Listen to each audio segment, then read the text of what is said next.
security is based on people, process, and technology. You guys have all heard that. No big deal.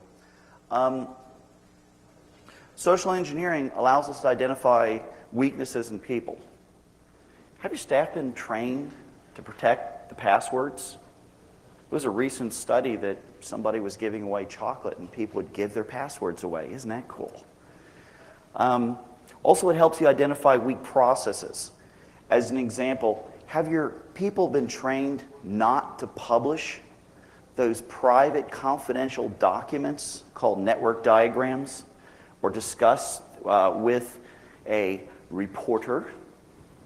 Hey, you don't want to give out your IP addresses or even talk about what version of firewall you have. It's a common social engineering attack. Also identifies weaknesses in technical controls. Hijacking backup tapes. I don't think anybody's heard of any of those recently, have you? Laptop thefts. That never occurs. Okay, why social engineering engagement has really come to the front is because of the law. Sarbanes-Oxley, 404, we need to validate our processes. HIPAA, FISMA, GLB, many others. Quick example. A lot of organizations map these social engineering assessments into these. Let's talk about the type of social engineering. The first one is I am the president of the company. I'm in Europe.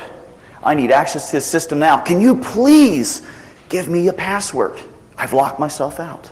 It works. Also likes, similarities. One of the techniques is to call up and know something about the company, a news item. Or the sports team in the local area. Hey, how's the football team going? Whatever. People, the social engineer will ask those kind of questions in the conversation. And also interest in other people. This is called a TENS attack. This is when a good-looking male or female tries to convince you to give up information. Unfortunately, it works. Reciprocation, which is, geez, you're just so helpful. You could help me just a little bit more and give me your password. Yeah, okay. That works. And gaining favor, hey, I know the manager, and I'll make sure I put a good word in for you when you give me your password. Just giving some examples. We also have consistency, which is, this is my job, this is the way I do it. This is very common calling up as an IT person into the non-IT world. Hey, look, this is just my job. My job is security.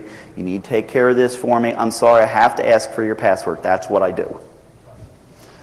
Social validation, following what others are doing on the team. Hey, I talked to somebody else. They said, you're the person that would give me a password. Can you take care of that for me? And also, scarcity. Winning a prize. That's a very scary one, to call up and see email from somebody. Hey, click on this link and win a, $100 from Amazon.com. Or take that golf magazine book and take the CD out, plug it into your computer, and sign up for Big Bertha. How do you know that that's something that's trusted? And also to get your name in the press, on the news, on whatever. That's another strategy that's currently used. Okay, practical traits which make social engineering possible. Not my job. I don't know what to do. Let me give you this information. Go away.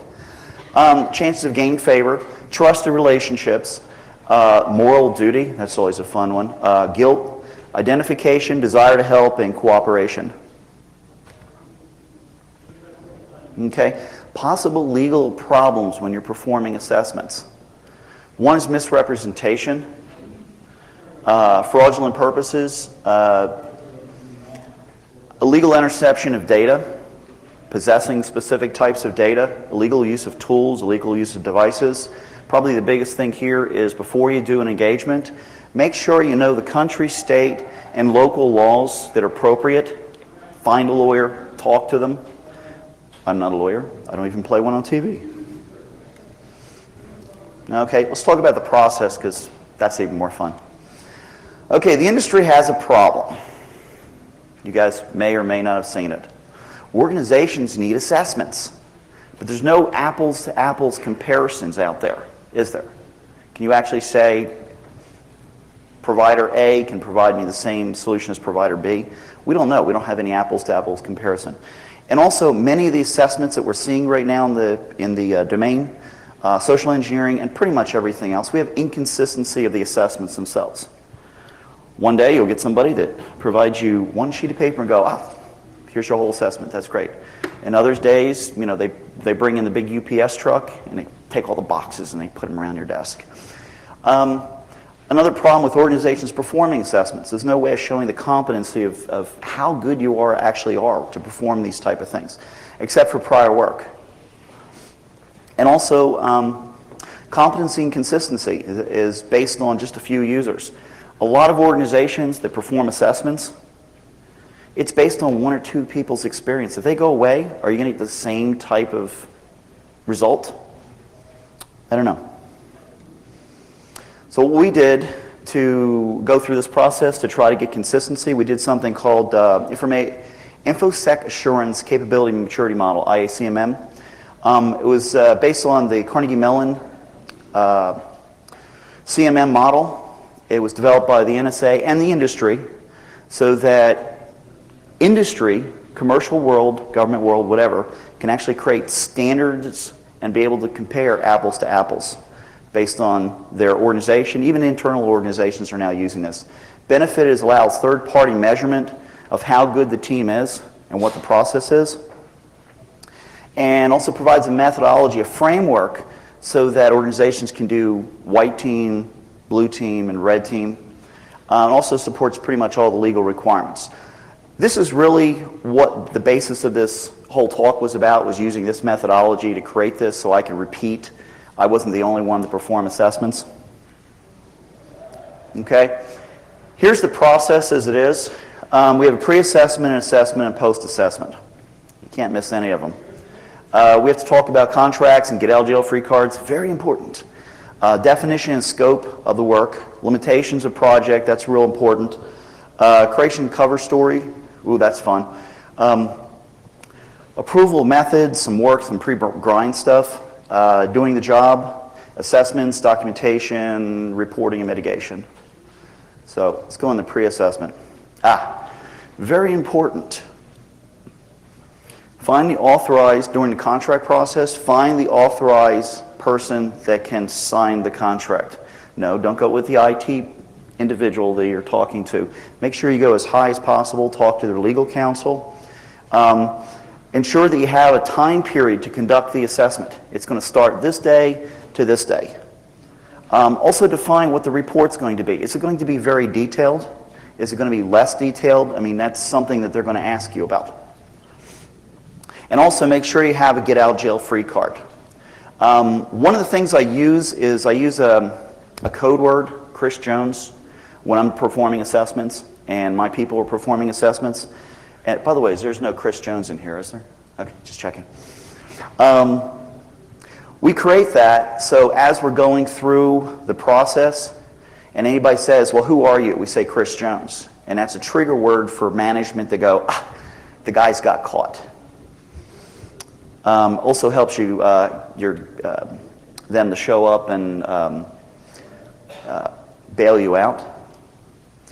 Also preparing the documents, make sure you have contact names, numbers, cell phone numbers, have every number possible that you can reach. Make sure you carry 2 cell phones because one doesn't do. Okay, then we go into scoping of the work itself. We have to define, are we going to do physical? Am I going to show up as a delivery guy? Ooh, real fun one. Delivery guy delivering flowers to a woman that you find on the internet for a company. You know they let you in a lot of places? It's pretty scary. Also pizza. Pizza guys get in. Employee smoking area. If an organization has a smoking area, there's a good chance that if you're a smoker too, they'll let you in the door. Vendors. You know, hey, I'm this company. I provide you your routers. I'm from the company that makes your operating system, whatever it is. And also bribes. Here's 10 bucks. Can I get in? You've got to define if that's part of the scope. You also define if you're going to use telephony at all. Are you allowed to use external addresses when you're performing it, if you're making calls? Can you block the caller ID? Can you change the caller ID? Those are questions you're going to have to ask, and spoofing is very easy on caller ID. Are you going to perform it internally? I had a bunch of assessments for 2 months that literally they brought me into the IT and I did everything from inside. And then, can you use the internal voicemail? If you find a vulnerability within a voicemail box, can you turn around and create yourself a voicemail? I mean, this is what a bad guy would do. Mail, are you allowed to send paper? Are you allowed to send email? What can actually be sent? Can you send a fax to the organization? Any person in the organization. Also, email, can you put attachments? Can you do links? One of the common things, like I said, is a golf magazine. Upper management love golf. Take a CD out. Basically, a Trojan horse can be sitting in it. Also, the level of intensity. Are you able to really turn up the pressure on somebody and yell at them or not? Those are questions you have to ask. Okay, types of attacks. A plausible personal request.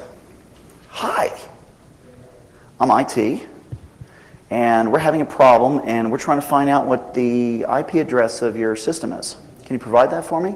Sounds pretty innocuous, right? Well, while you're there, let me show you how to use this ifconfig, IP config thing, and find out what your default gateway and your subnet mask is, and your domain, and all your other information. Oh, and by the way, now that you're there, let me help you fix your system. Give me your password. It seems all plausible. Also, just ask a few questions. Hey, I've got a question. Do you know the phone number for so-and-so? Well, do you know this person's phone number? Well, tell you what, why don't you just send me the book? Why don't you just email me all the email addresses and the contacts in the company? And also, really interesting email, a piece of email coming from the corporate officer. And also Trojan horses, which are pretty simple to implement. You want to have a limitation, days, where you're going to be on each site, and how much money you're going to make, because that's good. So it pays for a Red Bull. Okay, the next piece you want is a cover story. Because when you're on the phone, when you're talking to somebody, they're going to inevitably ask you questions. So, where are you from? I'm from right down the street. I'm on Main Street. Have a place right behind so-and-so. Where do you work? Do you work for the IT department? Do you work for security? Do you work for whomever? You have to define a real good cover story. And what do? You have to actually define, are you a contractor working for the company? Are you a full-time employee? If you're a full-time employee, you better know something about that organization. Okay? After you've defined your scripts and your cover story and you've done all your documentation, you then have to make sure it's all written down. And you go through your customers management and your legal counsel. I know of one organization that did some social engineering engagements, did not go through the legal counsel, and ended up in some pretty, they didn't do very well. Also discussed the political implications. What if the CEO's secretary's information is available on the internet? Is the CEO going to be really upset if you turn around, socially engineer her to get the password? I know, yes, get signatures. Okay, then what we do is the pre-grind work. We go out to the internet. We use Google. We look for phone numbers. Very easy. 904-0000, you put the extension, hyphen 0000 to, the number, and put 9999. See what phone numbers come up. It's real interesting. You can get a whole block of numbers that way. Take a look at the contacts, the titles, the interests. Start Googling. Use the Usenet News Google. Take a look at some of the old websites. You're going to find all kind of things. Find out where the local restaurants are. Pull the Google Maps up. Figure out where the local restaurants are so you can stand around. People have their badges on most of the time. They don't know to take their badges off. Okay. Telephones. You can make a call and find out once you have the phone number block to say, hey, Can you help me with this? And also satellite maps. If you're going to be on site, you want to know where the smoker lounge is. You're going to want to know where the parking lot is. You're going to want to understand the whole layout. Now for the fun stuff. Doing the actual work itself, make sure you know your cover story. Be prepared to answer questions. Know the keywords, remember the name, practice it a little bit, just like a script that when you were, first grade and had to sit there and go, read a script. Be confident. The second you lose your confidence when you're doing one of these engagements, you're caught. Of the engagements I've done in the last few years, I've only been caught once. And I was caught once specifically when somebody was horsing around and came up to me and banged up against my chair while I was on the telephone. And the next thing we heard this lady come running down the hall. This guy by the name of Chris Jones called. Really? Hi, I'm Joe Klein. Really? But I want to talk to Chris Jones. Anyway, it was pretty interesting. She was the only person that caught me. I did 2 months, every other, two-day assessments and got into everything. It was pretty scary. Have confidence and look the part. If you're going to be the flower guy, show up in flower guy stuff. If you're going to be the MCI guy, don't show up in the sprint like uniform. Doesn't work. Okay, documentation. You need to document everything.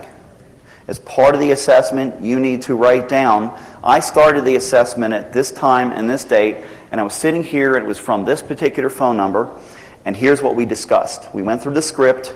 Here's the changes in the script that we had to perform, and here was the goal that we achieved. Very, very tedious, a lot of writing or a lot of typing.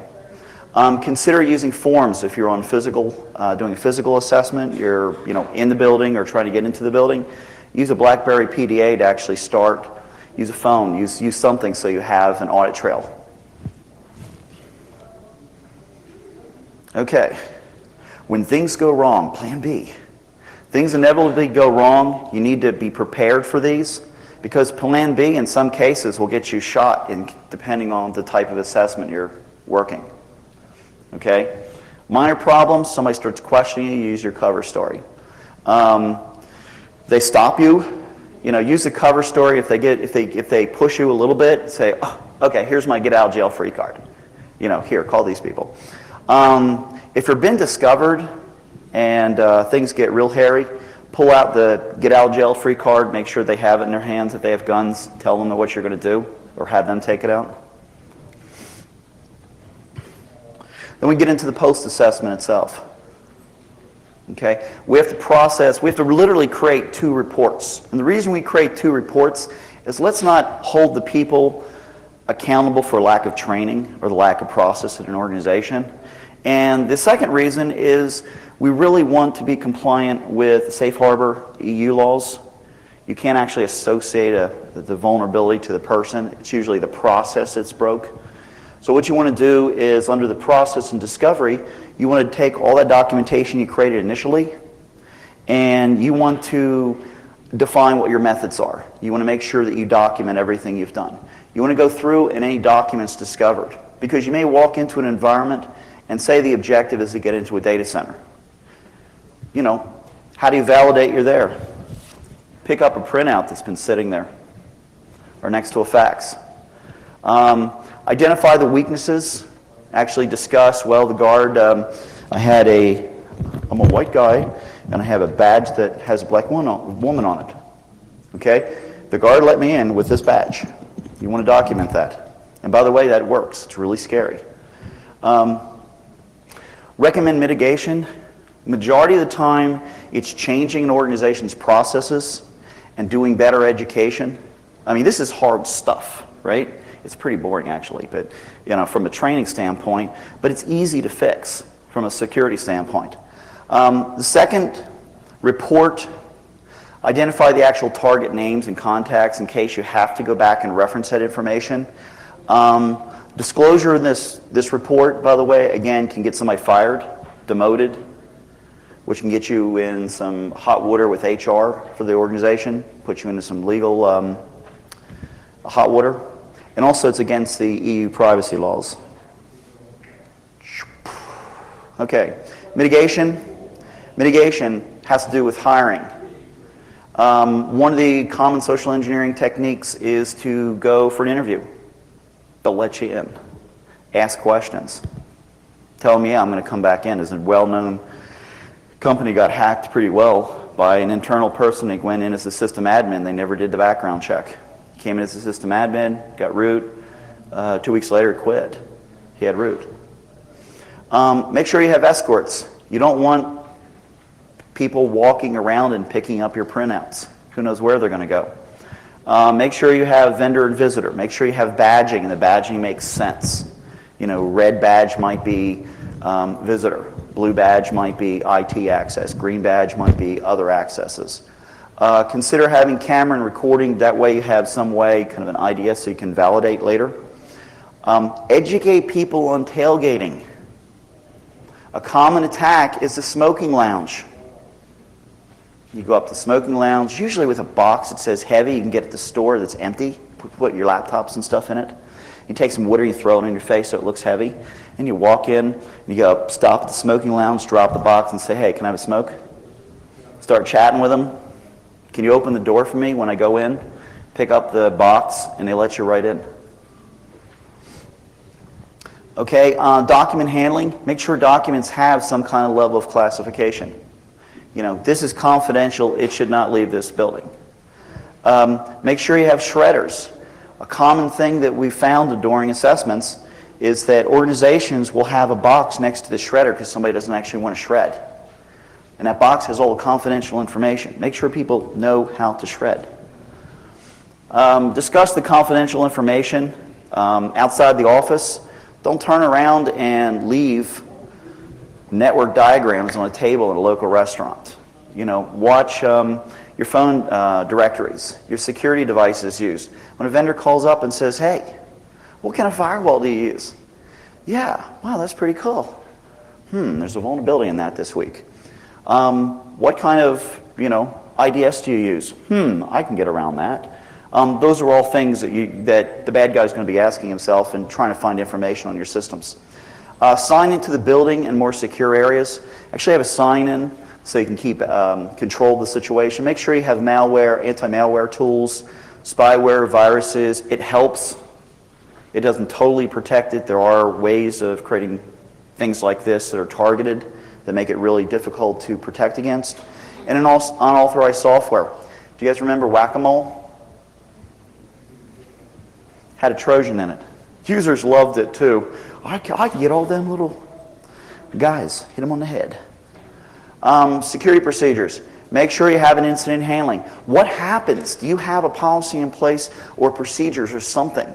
If somebody calls up and starts asking this question, do you have a procedure to deal with that? Do your users know who to call? Do they call security? Do they call physical security? Do they call their management? Where does it stop? The telephone system itself, many times voicemail has default passwords on it.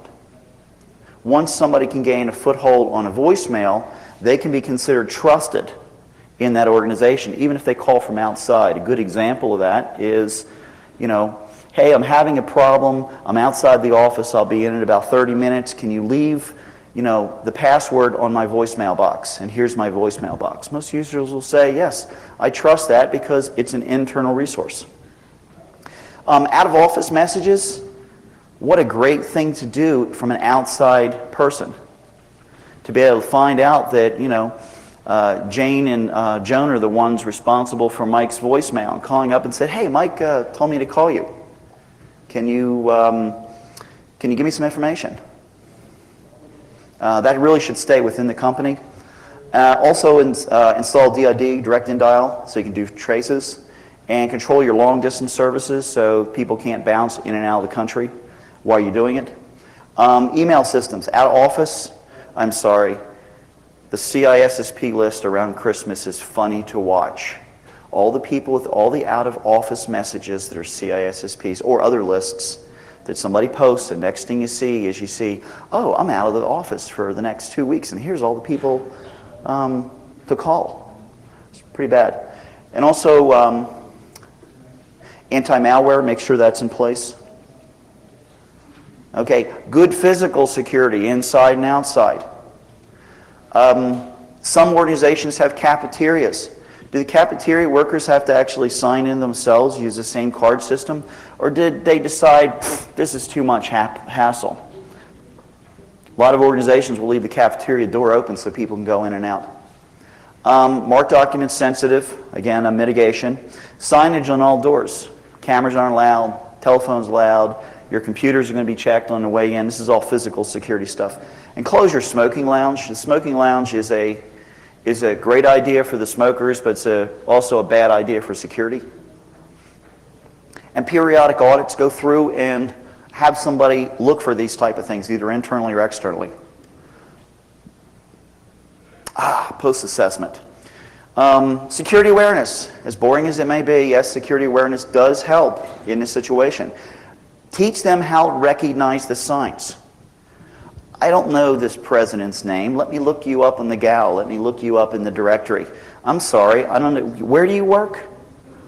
Also, how to protect themselves. Because they're going to take that same information and they're going to bring it home. It's going to have value to them. Who to contact. Again, picking up the phone and saying, do I call physical security? Do I call my local management system people? I mean, who is it that I call to actually alert people to these such situations? You can also go through, NIST has a document, 816, great little document. It takes job classifications and identifies a level of security training you want to provide your people, which includes security awareness. And have fun. This stuff is a lot of fun. It really is. Getting on the phone and saying, hey, really, I need your domain, I need your password. Okay, great. I'll call you back in 30 minutes.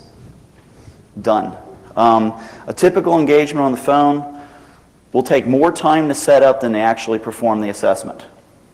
The actual performance of the assessment may be an hour to get into 3 systems or 3 people giving passwords or whatever. But it may take 2 weeks to get all the legal stuff, all the documentation, all the negotiation, and then writing all the reports on the other side. Okay? Yes, security, you are it. Teach users not to trust audio and video. You don't know where it's from, especially if you're using telephones or whatever. And also, employees at all levels need to believe that they're part of security. How many organizations do we know that we walk into and they go, I'm not responsible for security.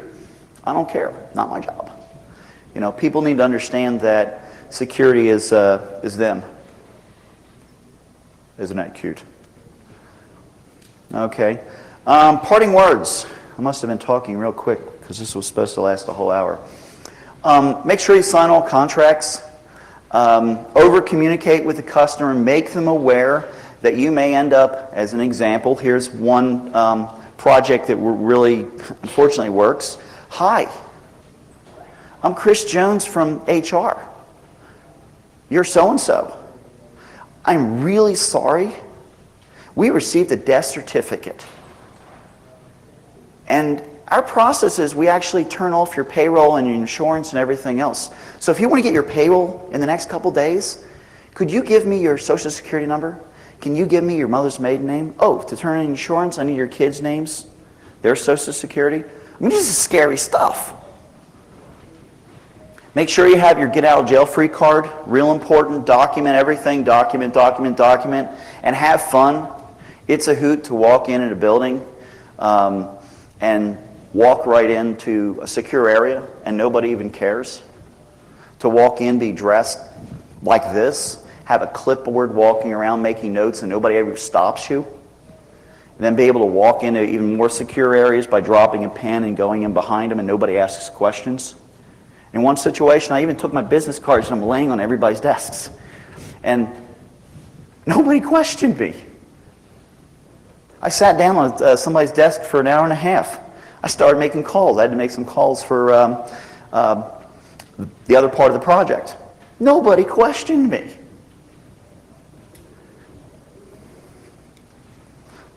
Okay, where to find references? Definitions, ICMM, Security awareness. Oh, one other security awareness. If you're an InfoGuard member, you can gain access to some of the DISA security awareness training, which is good and it's free. Or if you're Govies.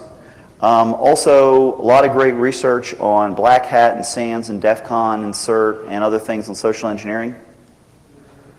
Okay, so what we did was talk about the definitions, that this is conning and not manipulation of society. The process itself, the pre-assessment, the assessment itself, which like I said, is a lot of fun. Post-assessment, parting words and references. Any questions? Did I get this done in 30 minutes? Did I talk that fast? Do you guys have any questions? Your presentation on segment of the CD. Yes. Yes. Will anybody be performing social engineering projects? Any hands? Well, I have a question. Please. So, what's a good way to talk to your management into believing that you should do this at your own company? You know, sometimes it's hard to sell lots of things up because they don't make money. Okay, the question is, how do you talk or convince management that it's important to test the processes and the people? Okay? There's so much press out there right now about, as an example, a well-known Australian organization had a couple people walk in with badges that were faked and walked out with a mainframe. Okay, whoa. Do you think they noticed? Maybe the big hole between the cables? Those are questions you've got to provide them the examples of it. The other thing is, what's the impact of a social engineering engagement, a project, if somebody actually gets in? They become a trusted insider. How bad can a trusted insider hurt you? It's pretty bad. Saw a question over here. Social engineers always tend to win. What training methodologies for preventing this actually work? Okay, reframe that, please. A lot of the social engineering methodologies work every time you go in. Time after time, you use the same tasks, the same people, and succeed. Do you have a training methodology that helps people actually get the message and remember the message over time so that they can resist? Is there a training methodology for mitigating social engineering attacks? Yes, there is. That NIST document really helps. If you go to US CERT, they put out these user awareness emails every month. I set them up so that they're automatically mailed in some organizations every month, so somebody will learn something new, or every week.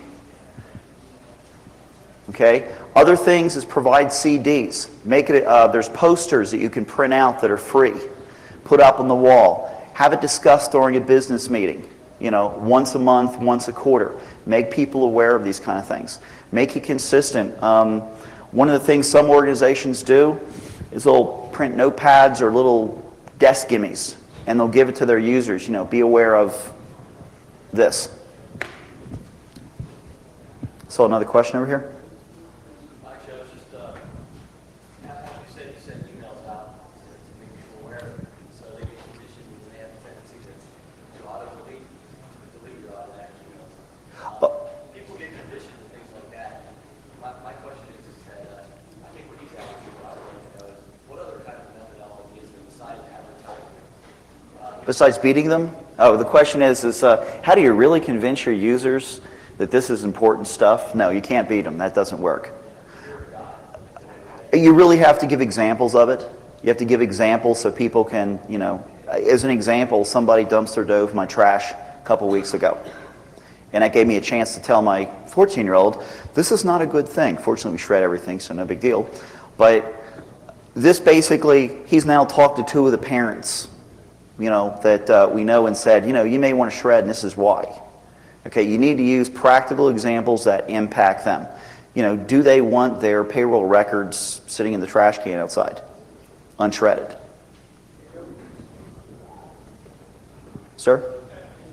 I worked at another organization I was at that the reward system for detecting the exercise. It worked very well. A small monetary reward for people, even when it wasn't part of the exercise. It's just something you thought, hey, good job, what a way to go. Hey, You're absolutely right. You don't always have to use a stick. You can also use, a carrot. Yeah, actually, the only time I've gotten caught, we went to the manager and wrote the individual up and said, this is a great job. Make sure that they tell everybody, put him in the company newspaper that, hey, this person caught the assessment team. This is very cool. Any other questions? Oh, sir. Two quick questions. One, during verbal engagements like the flower guy scenario, how do you document what you're saying? Because you talk about, you have a script, you run through it. What did you get? What did you come out with? I carry a recorder with me. You have a recorder? Yeah, a little micro recorder so that I can record the whole thing so I can write up the reports. And the other one, during internal engagements, any things you use to prevent someone shoulder surfing you as you're engaging people, possibly going through your script on your laptop and typing up what you get? Is it a concern? I'm automatically paranoid. My back is always against the wall. That's pretty much the best way of protecting that. Basically, somebody watching you going through an engagement. Yes, and it's very funny to sit in IT and calling the IT people in the cube 3 or 4 away and hearing it ring and hearing them pick up. That is very strange. Oh yeah, let me tell you about that. Can I email you the network diagram with all the IP addresses? Wow, cool. Any other questions? What was the most obvious cover story you used that you actually got away with? Have you ever tried to use the one that was just Oh, obvious cover stories? that you should have been caught, but you actually got away with it? I'm just curious what the wildest. I have a meeting with the management, and I used their name, and they said, okay, sign in. Okay. And that really became, they had a guard that wasn't trained to specifically ask for ID, check bags, just typical physical stuff, physical security type stuff. By the way, am I driving you crazy walking back and forth, camera guy? Last time I spoke, I actually bounced, so the camera guy had to keep up with me. Any other questions? Sir? Once you have your get out of the open what is the remaining risk? Okay, the remaining which? The remaining risk once you have your get out of jail free card, if you didn't do your homework about local laws, can you record the conversation on a telephone? Is that considered wiretapping? Do you have to have a second person listening in so you can bypass the wiretapping laws? Are you allowed to dumpster dive? Are you allowed to walk past the trash can and pick up stuff? You need to know what the local laws are. That's really what the risk is. Even with the get out of jail free card, you still need that.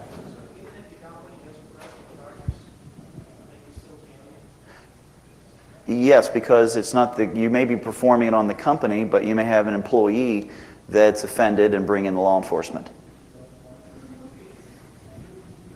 Any other questions? What do you do when you initially walk in the door and you run into that security guard who asks for your ID and all of that, and basically blows your cover right there? You just stepped into the door and the gate's up. Do you turn around and hightail it out of there as fast as you can run, or do you, what story do you? No, you actually give the cover story again, and if you say it confidently, they let you in.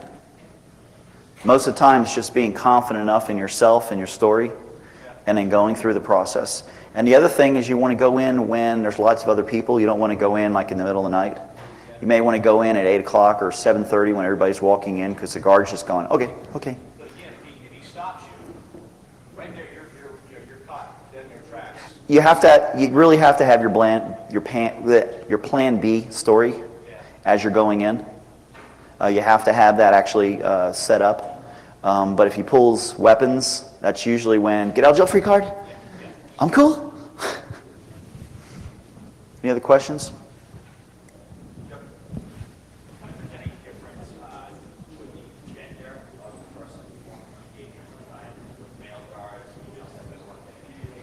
Is there a difference between gender? Yes, there is.